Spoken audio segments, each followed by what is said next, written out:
नमस्कार, स्वागत है आप सभी का कार्यक्रम समागम में।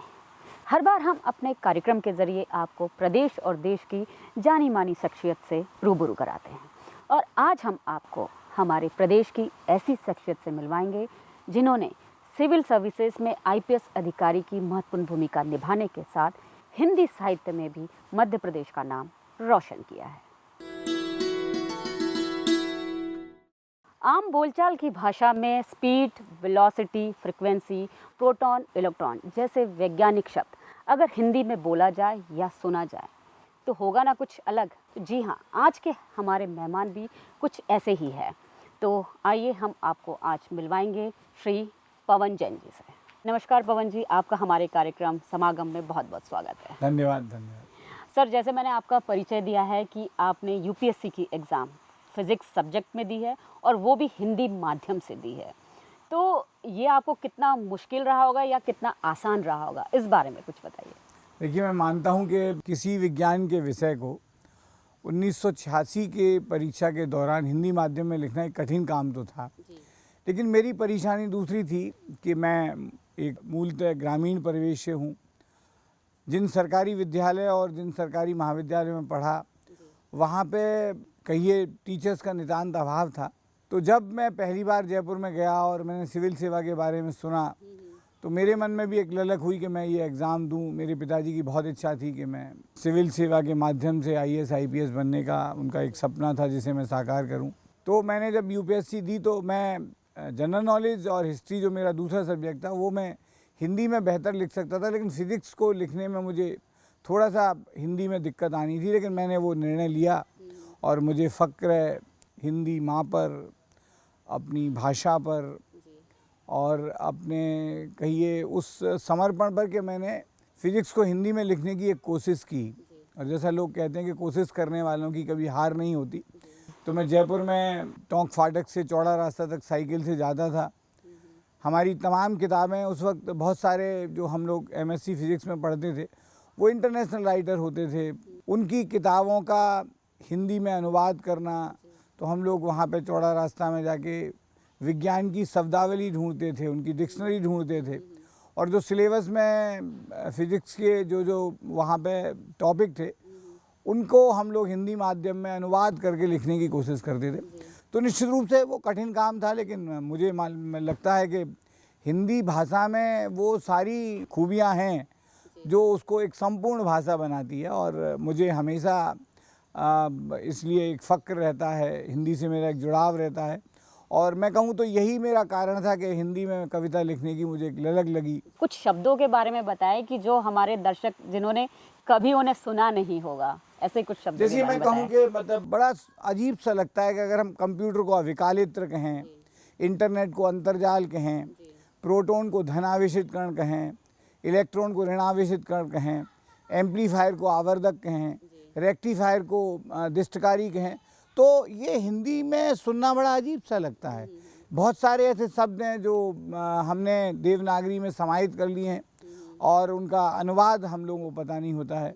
अब जैसे जब ट्रेन को हम लोग लोहपथगामिनी कहते हैं तो बड़ा अजीब सा लगता है, लेकिन जब आप किसी बड़े एग्ज़ाम में देते हैं, आपको अनुवाद लिखना होता है, उस वक्त शायद मेरे ख्याल में हम लोगों को ये बहुत ज़्यादा कहीं आज़ादी नहीं थी। तो मैं समझता हूँ कि हिंदी ने बहुत सारे अंग्रेजी के शब्दों को समाहित कर लिया है। विज्ञान की डिक्शनरियों में भी अब इलेक्ट्रॉन, प्रोटॉन और इंटरनेट और कंप्यूटर के हिंदी अनुवाद नहीं होते, वो देवनागरी में उसी रूप में लिखे जाते हैं। आपको बहुत से समय बाहर भी रहना होता है, बहुत सी ऐसी जगह पे भी रहना पड़ता है जहाँ आपको दिन रात काम करना होता है, तो फिर आपने हिंदी साहित्य में जो अपना समय है वो कैसे दिया और कैसे आपने इसे आगे बढ़ाया? देखिए, मेरी जो कहिए एक ललक थी, मैं जब धौलपुर में पढ़ता था कॉलेज में, तो वहाँ पे शरद ऋतु के टाइम मेले होते थे और उनमें कवि सम्मेलन होते थे जिसमें देश के बड़े शीर्षस्थ कवि उस वक्त के आदरणीय नीरज जी, काका हाथरसी, निर्भय हाथरसी, अग्निवेश शुक्ल, अशोक चक्रधर, सुरेंद्र शर्मा, हरिओम पवार, ये सब लोग आते थे और हम लोग इनको पहली पंक्ति के श्रोता के रूप में देर रात तक, सुबह तक सुनते थे। हिंदुस्तान के किसी भी बड़े से बड़े कलाकार में, चाहे वो ए.आर. रहमान हो, चाहे वो सोनू निगम हो, चाहे कोई भी बड़ा गायक हो, चाहे वो कोई बड़ा संगीतकार हो, उतनी सामर्थ्य नहीं है कि वो अपने तमाम कहिए जो म्यूजिशियन के साथ पूरे बड़े मंच के साथ, तमाम उपकरणों के साथ वो 5-6 घंटे के लिए 50,000 लोगों को जोड़ कर रख सके। ये ताकत हिंदी कविता में थी, है और रहेगी। तो मुझे लगा कि ये एक माध्यम है अपनी बात कहने का, और मुझे कहीं ना कहीं उन सारे बड़े कवियों से ये कविता लिखने की, कविता कहने की प्रेरणा मिली। और जब मैं कहीं भी मुझे मौका मिला, करीब 44 साल पहले आदरणीय राहत इंदौरी साहब, जो पिछले साल कोरोना काल में हमारे बीच से चले गए, उनके साथ एक बार मुझे अपने गांव में ही कविता पढ़ने का मौका मिला बाल कवि के रूप में।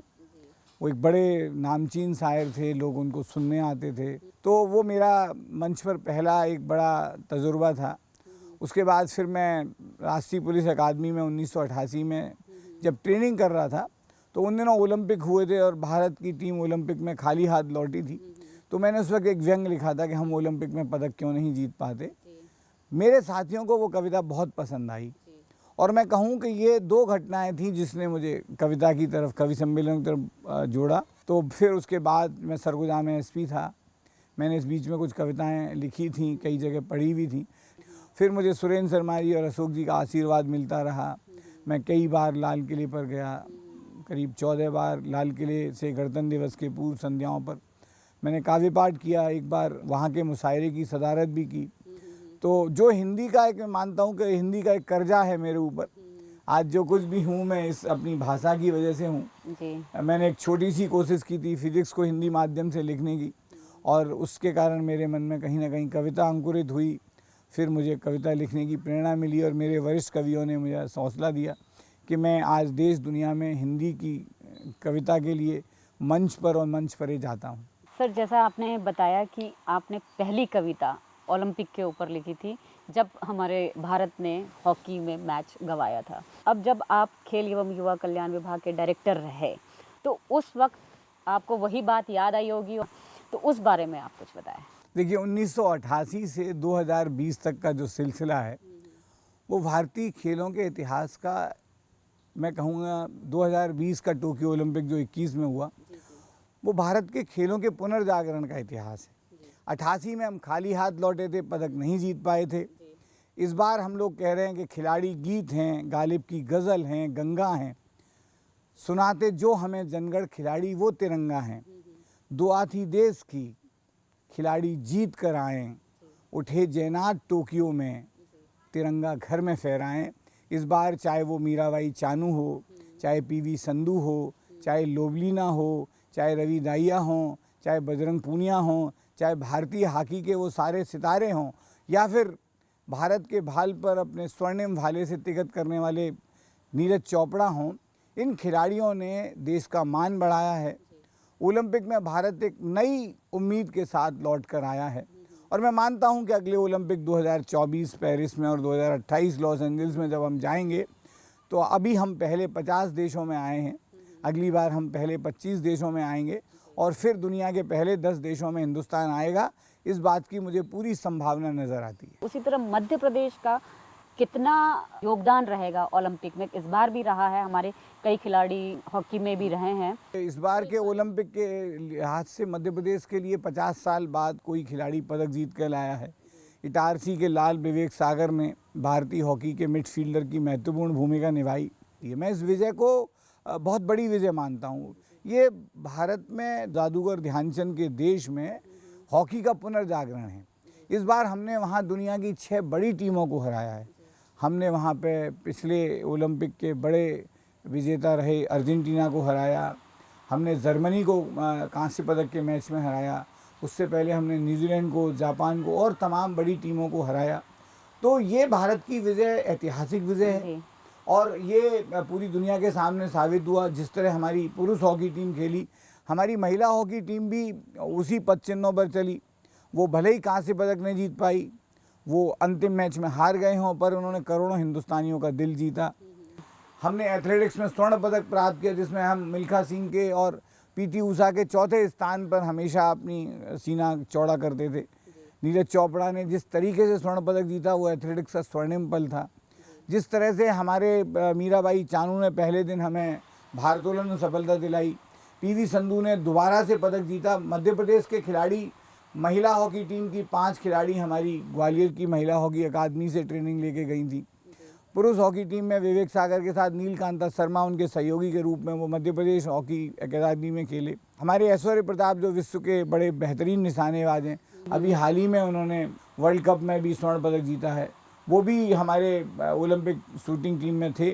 हमें उम्मीद है कि अभी युवा हैं, अगले ओलंपिक में वो भारत का नाम रोशन करेंगे। तो इन खिलाड़ियों ने आगे वाले खिलाड़ियों के लिए एक नई रोशनी दी है। इस ओलंपिक के महीने में हमने टैलेंट सर्च आयोजित किया था।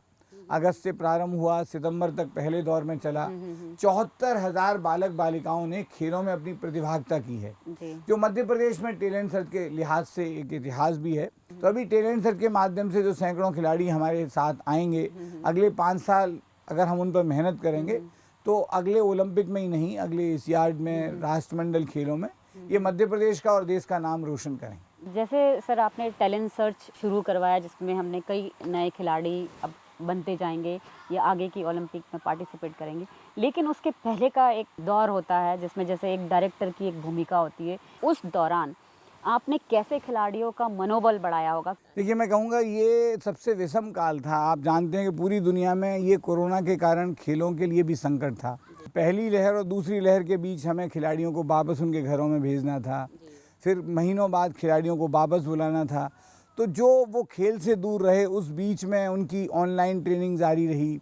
उनकी मेंटल वेलनेस के लिए हमने प्रयास किए कि जो स्पोर्ट्स के बड़े साइकोलॉजिस्ट हैं, अभिनव बिंद्रा फाउंडेशन के माध्यम से हमने तमाम साइकोलॉजिस्ट के साथ उनको जोड़ा। और हमारे जो बिल्कुल कहिए ओलंपिक के लिए चुनिंदा खिलाड़ी थे, उनकी ट्रेनिंग को हमने कोरोना काल में बाधित नहीं होने दिया। तो हमने कोशिश की कि उनकी ट्रेनिंग किसी तरह बाधित ना हो, उनका मनोबल किसी तरह कम ना हो, मानसिक अवसाद में न घिर जाएं, और जो खिलाड़ी जो उनको देखकर आगे जा रहे हैं उनकी ट्रेनिंग प्रभावित ना हो। तो निश्चित रूप से एक दुर्गम काम था, विषम परिस्थितियां थीं, लेकिन मैं मानता हूं कि इस सबके बावजूद इन खिलाड़ियों ने अपना हौसला बनाए रखा।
आपको अभी हाल ही में INVC अवार्ड मिला है, उसमें खेलों के विकास का भी जिक्र हुआ है, हिंदी साहित्य का भी जिक्र हुआ और जनसेवा का भी जिक्र हुआ है कि इन सब कार्यों के लिए आपको वो दिया गया है। और इस पर मुख्यमंत्री जी ने भी आपको ट्वीट किया और इस पर आपको बधाई दी। देखिए, मैं मानता हूँ कि पुलिस की नौकरी से इतर जिन कामों में मुझे बहुत रुचि है, वो मैं पिताजी की स्मृति में हमारा जो कस्बा है, हमारा जहाँ जन्मभूमि है, वो राजस्थान का एक छोटा सा कस्बा है जो राजस्थान, उत्तर प्रदेश, मध्य प्रदेश की त्रिवेणी है। वहाँ पे चंबल क्षेत्र में हम लोग पिछले 20 साल से पोलियो करेक्टिव सर्जरी के, नेत्र चिकित्सा के, दंत चिकित्सा के तमाम मेडिकल कैंप करते हैं। अब तक हम लोगों ने 21 कैंप किए हैं। 50,000 से ज़्यादा लोगों के हमने ऑपरेशंस और उनको सहायता दी है। इसके माध्यम से हम लोग बड़े कवि सम्मेलन भी राजा खेड़ा, ग्वालियर, मुरैना, आगरा और धौलपुर में करते हैं, जिसमें देश के शीर्षस्थ रचनाकार आते हैं। तो कहीं ना कहीं इस तरह के कार्यों को मान्यता मिलना मन में एक सुखद अनुभूति देता है। लाइफ टाइम अचीवमेंट के लिए, समाज सेवा के लिए मानव रत्न अलंकरण जो INVC इंटरनेशनल अवार्ड मिला है, निश्चित रूप से हमारे साथियों की हौसला अफजाई करेगा जो स्वयंसेवी सैकड़ों हमारे साथ काम कर रहे हैं पिछले साल से। इसके अलावा मैंने जो सूदखोरी अभियान चलाया था सरगुजा ज़िले में, वहाँ के 35,000 कोयलांचल मजदूरों को ऋण मुक्त कराया, उनकी 20 करोड़ से ज़्यादा पसीने की कमाई साहूकारों की तिजोरी से आज़ाद करवाई। उसके बाद वो हमने अभियान सीहोर में और उज्जैन अंचल के ज़िलों में भी चलाया।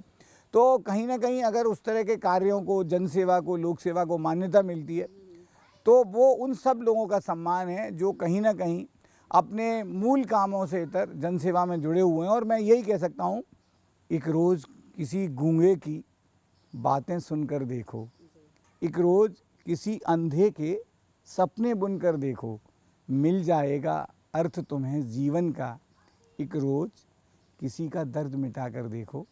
तो जो लोग भी जनसेवा के काम में जुड़े हैं, चाहे हिंदुस्तान में, हिंदुस्तान के बाहर, मैं उनको सलाम करता हूं। और ये अवार्ड उन सबको समर्पित है जो दूसरों का दर्द मिटाने में लगे। तो सर, आपको भी हमारी पूरी टीम की तरफ से बहुत बहुत बधाई, आपको ये अवार्ड मिला है। शुक्रिया। तो सर, आपके अभी हिंदी साहित्य से निकल के मैं आपकी वर्तमान पदस्थापना के बारे में बात करूंगी। जैसे आप DG होमगार्ड और डिज़ास्टर मैनेजमेंट है, तो इस बारे में मैं जानना चाहूँगी कि जो आपदा प्रबंधन है, पहले की जो चुनौतियाँ थी और आज की जो चुनौतियाँ है, उसमें क्या फ़र्क महसूस करते हैं आप? देखिए, क्या आपदा प्रबंधन का दायरा बहुत तेज़ी से बढ़ा है। जी जी। सामान्यतः मध्य प्रदेश में बाढ़ राहत को ही आपदा प्रबंधन माना जाता था। इस बार के मानसून में बारिश भी ज़्यादा हुई और वो क्षेत्र प्रभावित हुए जहाँ पहले कभी बाढ़ नहीं आती थी। जैसे आपने देखा ग्वालियर चंबल क्षेत्र में, चाहे वो दतिया हो, शिवपुरी हो, श्योपुर हो, भिंड हो, ऐसे क्षेत्रों में बाढ़ आई जहाँ पहले कभी नहीं आई थी। तो आपदा प्रबंधन एक बड़ी जिम्मेदारी थी। और इसके अलावा चाहे वो भूकंप हो, कहीं पे खदान धसकने की घटना हो, कहीं बोरवेल में बच्चे के फंस जाने की बात हो, तो इसका दायरा बहुत बड़ा है और तमाम चुनौतियाँ सामने आती हैं। कभी किसी बांध की, डैम में तोड़ फूट हो जाती है, कभी कोई तालाब का पानी निकल आता है। तो बहुत सारे आयाम इसके हुए हैं, चाहे वो रेल की दुर्घटना हो, चाहे वो औद्योगिक जो कहिए सुरक्षा की बात हो। आपदा प्रबंधन निश्चित रूप से हमारे होमगार्ड के लिए एक नया विषय है। कुछ साल पहले ही SDRF की स्थापना हुई है और उसमें बहुत सारी अभी सुविधाओं का विस्तार करने की ज़रूरत है, नई ट्रेनिंग करवाने की ज़रूरत है, नई ट्रेनिंग की ज़रूरत है, नए अमले की ज़रूरत है। और राज्य शासन इस पर बहुत गंभीरता से विचार कर रही है। अभी गृह मंत्री जी ने उसके लिए एक समिति का गठन किया है जो होमगार्ड और आपदा प्रबंधन के नए आयामों पर विचार करेगी और उसको कैसे और आगे ले जाएंगे। हम लोग भी अपनी टीम को NDRF के साथ ट्रेनिंग कराकर उनको और ज़्यादा हम लोग स्किल देंगे ताकि वो किसी भी तरह की चुनौती का सामना कर सके।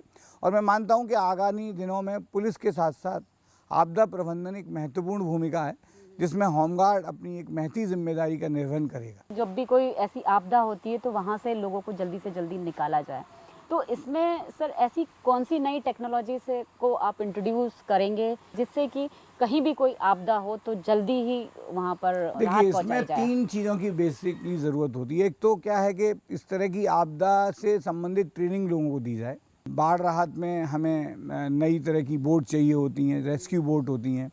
उसके अलावा बहुत सारे उपकरण होते हैं जो उसके साथ ज़रूरी होते हैं, चाहे वो लाइफ जैकेट्स हों या और तमाम सामान हों। इसी तरह जब आप कहीं कोई बिल्डिंग गिर जाती है, उसके मलबे से लोगों को निकालना है तो उसमें किस तरह के इक्विपमेंट की आवश्यकता होती है। कहीं पे आग लग जाती है तो उसमें किस तरह के इक्विपमेंट की आवश्यकता होती है। कहीं पे गैस की ट्रेजेडी हो जाती है तो वहाँ पे आपको मास्क वगैरह और तमाम चीज़ें चाहिए। तो इस तरह की चीज़ों में हमारे लोगों की एक बेहतर ट्रेनिंग हो, और उनके पास वो सारे विश्व स्तरीय उपकरण हों जो मदद के लिए ज़रूरत हैं। तो उन सभी चीज़ों पर हम लोग काम कर रहे हैं। अभी एसडीआरएफ आरंभिक चरण में है, 3-4 साल ही उसके गठन को हुए हैं, तो उसमें नए अमले की भी आवश्यकता है, नए उपकरणों की आवश्यकता है।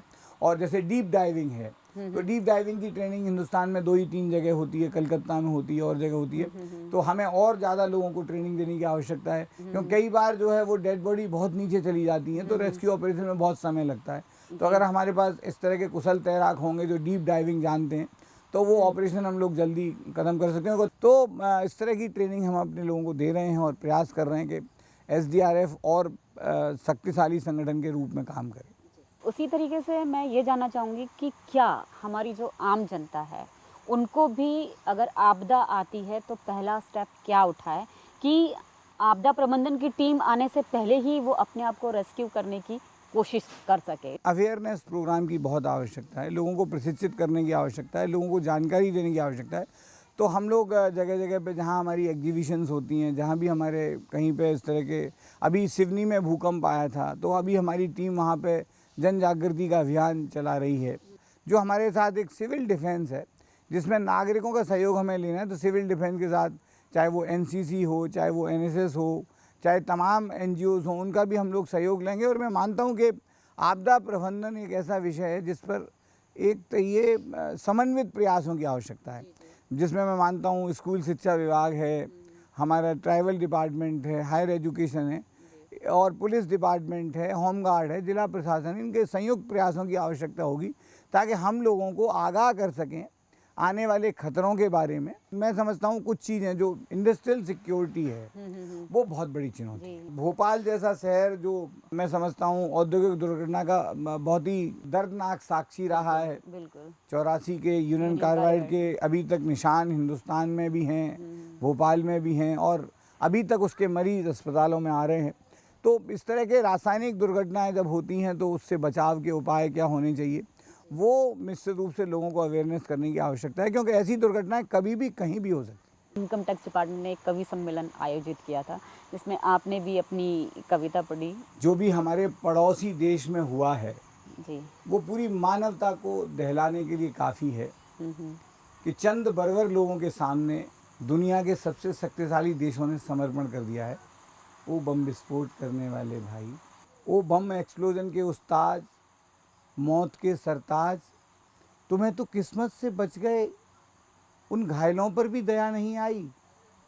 उन्हें बचाने में लगे लोगों और डॉक्टरों की मौत का सामान लेके अस्पताल तक पहुंच गए मेरे भाई। बिलखते बच्चे, कराहते बूढ़े और रोती विधवाओं की चीखें तुम्हें कितनी अच्छी लगती हैं।